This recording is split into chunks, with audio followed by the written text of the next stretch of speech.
2, 1. 7 things you probably didn't know you need to know. I'm Jamie East, and this is the Smart 7. Well, good morning, everybody. It's Wednesday, the 8th of September, and it's Star Trek Day. And a big happy birthday to Bernie Sanders, Amy Mann, Martin Freeman, and Pink.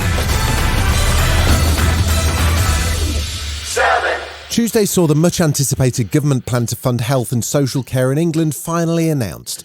It means a £12 billion tax rise through a new national insurance levy, and it's intended to help the NHS recover from the effects of the pandemic and to improve social care. From next April, we will create a new UK-wide 1.25% health and social care levy on earned income hypothecated in law to health and social care, with dividend rates increasing by the same amount. Yeah, I'd imagine if Boris Johnson could have travelled back in time and left a message for his 55-year-old self, it would probably be, don't say this on LBC in 2019. Read my lips, we will not be raising taxes on income or VAT or national insurance. Speaking later in the Big Blue briefing room, Boris says the new tax will enable a limit to be placed on how much people have to pay for care.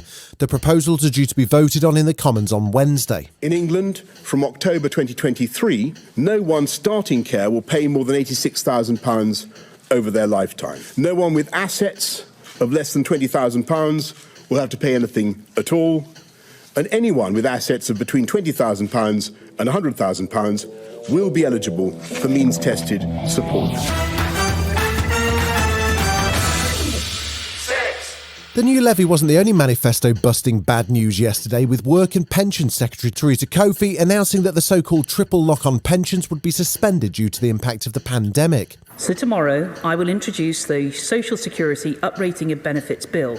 It will ensure the basic and new state pensions increase by 2.5% or in line with inflation. Labour's Keir Starmer says it's not fair to blame COVID and that the real cause of the NHS's problems rest with Tory mismanagement. The pandemic has undoubtedly placed the NHS under huge strain, but that is only part of the story. A decade of Conservative neglect weakened the NHS, so the pretence that the Prime Minister is only here because of the pandemic is not going to wash. He's putting a sticking plaster over gaping wounds which his party inflicted.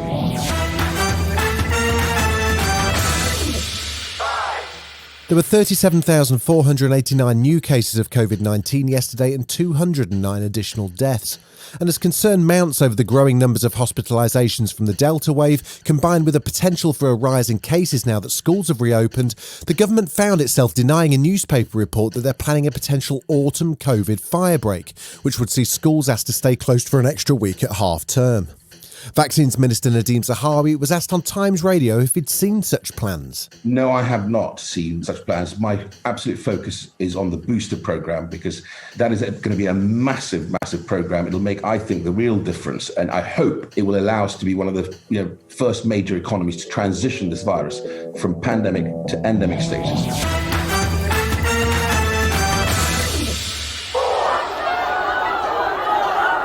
There were more protests yesterday on the streets of Kabul.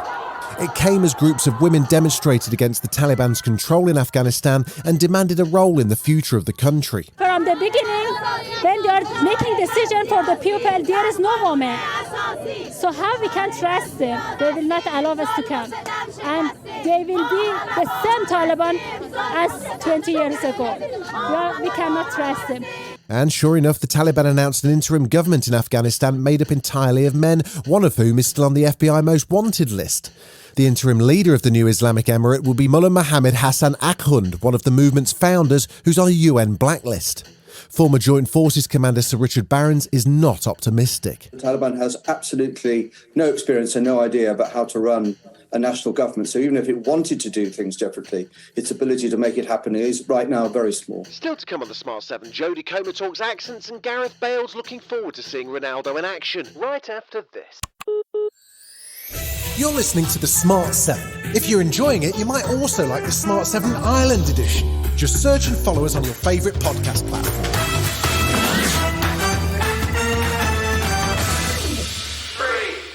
There was more international football action on Tuesday, with Scotland beating Austria 1-0 and the Republic of Ireland drawing 1-1 with Serbia. Tonight's World Cup qualifier sees England take on Poland and Wales face Estonia. Wales striker Gareth Bale wasn't thinking too much about Estonia though. He had Cristiano Ronaldo on his mind, as Man United's new signing made his first appearance at their training ground. Former teammate Bale says Ronaldo's ready for the Premier League. I'm sure he'll do well. He's proven it before in the Premier League. Yeah, he's done everything there is in football. So his goal scoring ability is matched by no one else. So yeah, I'm sure he's going to come in and do well and score a lot of goals. And excited to see it like everyone else, I'm sure.